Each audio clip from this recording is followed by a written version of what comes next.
Hello everyone, I'm Renown Zero, and it would appear that the Marvels movie is not doing very well despite the multiple media outlets that were gushing about the Marvels' first reactions. Critic review scores are being put up as extremely rotten. This comes to us from Bounding in the Comics, written by John F. Trent. Multiple media outlets attempted to put a positive spin on the Marvels and first reactions from critics. However, critic review scores tell a very different story. Some of the media outlets attempting to praise the film were Uproxx, Games Radar, Collider, The Wrap, MovieWeb, and ComicBookMovie.com, among others. However, review scores tell a very different story from the media narrative. On Rotten Tomatoes, the film currently has a rotten 55% score from 73 reviews. Obviously, this is out of date. So it says here that is a 58% from 120 reviews, and these are all critics. But from the top critics, it appears to be sitting at a 44%.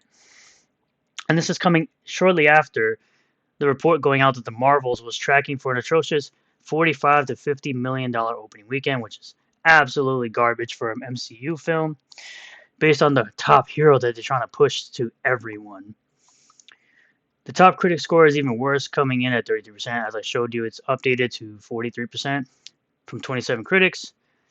Here's what some of the critics are saying. Owen Gleiberman at Variety gives the movie a rotten review. He writes, quote, "There's a place in the MCU for whack job silliness, but in the Marvels, the bits of absurd comedy tend to feel strained because they clash with the movie's mostly utilitarian tone."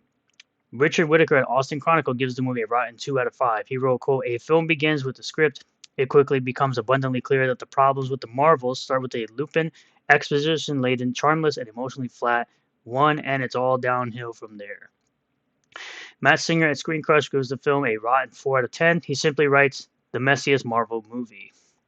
Yeah, when you have a bunch of characters that nobody really cares about, from a bunch of TV shows that most likely nobody watched, or at least not a lot of people watched, you're trying to put all these characters together that no one truly cares about into a film. You had to put in Miss Marvel and Monica Rambeau because you knew Brie Larson as Captain Marvel by herself could not sell this movie.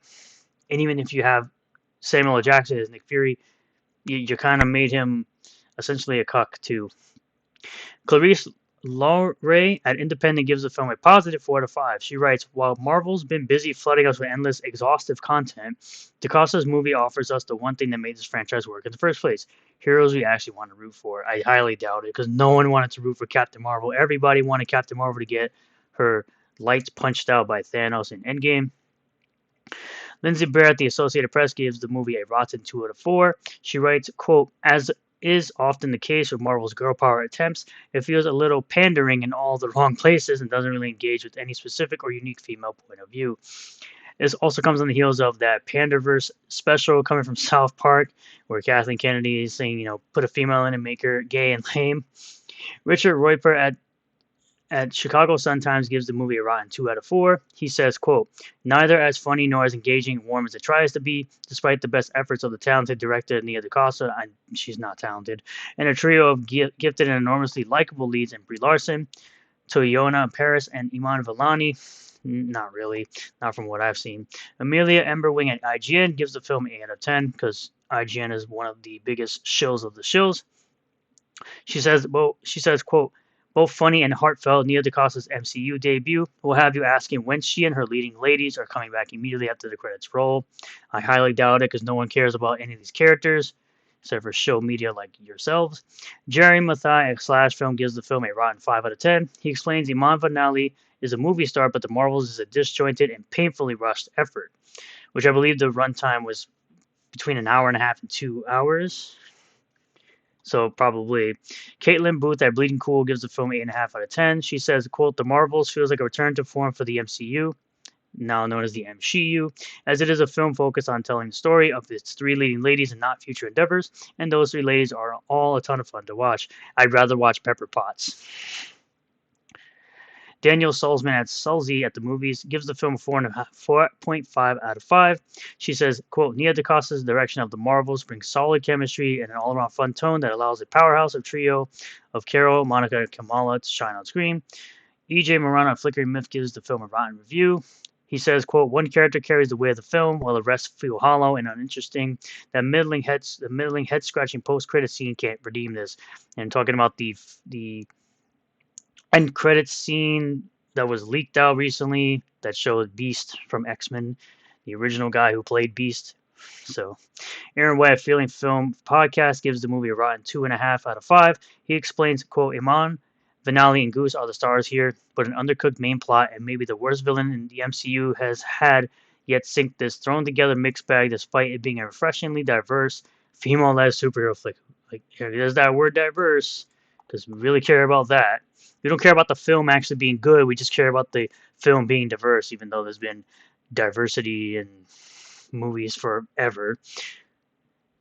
Here's what the critics on Metacritic are saying. Molly Freeman at Screen Rant, another huge show website, gave the film an astounding 90 out of 100. She said, quote, The Marvels is an uproariously fun and action-packed comic book movie that is made all the more delightful by the heartwarming dynamic of the leads.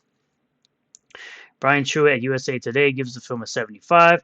He wrote, quote, directed by Nia DaCosta, the garbage reboot of Candyman. Marvel throws a ton of plot at viewers that too often falls back to Marvel-y familiarity. World-saving stakes villain with a light-up doodad, yet enjoyably soars when it centers on its core trio and dares to go gonzo. It's crazy that these people are giving these high scores, but majority of people are either mixed or negative. This is obviously probably not updated. Lovia at the Hollywood Reporter gave the film a 70. She said DaCosta's kinetic direction and intimate storytelling style lets audiences see this trio whose lives collide in unexpected ways from new and entertaining vantage points. Roger Moore at Movie Nation gives the movie a 63, stated the fizziness of it all kind of overwhelms some of the shortcomings and distracts us from others. And you can see that a lot of people, so we got another 50, another 50, a 45, a 42, a 40, a 37, a 20, a 0.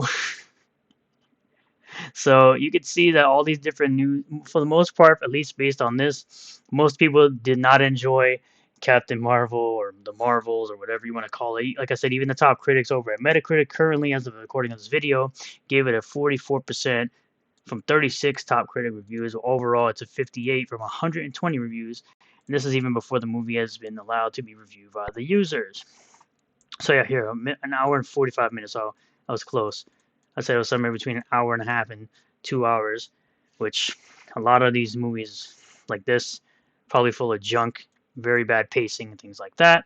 But we'll have to see what the users think about this movie. I'm sure they'll give it a roaring score based on the old Captain Marvel terrible film, right? Because they're all push people on the internet all pushing this narrative about it making it over $1 billion. Meanwhile, like I said earlier, it was smashed between, well, maybe I haven't said earlier, but smashed between two Avengers films. They made it seem like it was required watching to understand Endgame, and it really wasn't. But we'll see how it all shakes up with this huge budget and huge marketing budget.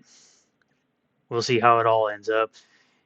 Thank you all for checking out this video. I really do appreciate all the new subscribers, returning subscribers, new viewers, returning viewers. If you haven't subscribed to the channel and you believe I earned a subscription, there's a red subscribe button down below the video. You just click that. It's free to do. Gives you updates and notifications on videos and live streams that I do. Comment below what you feel about all this, and you click on the bell for notifications and set the bell to all notifications. That way you get all notifications based upon what videos I upload or what live streams I go live with. And I'll see you all in the next one. Peace.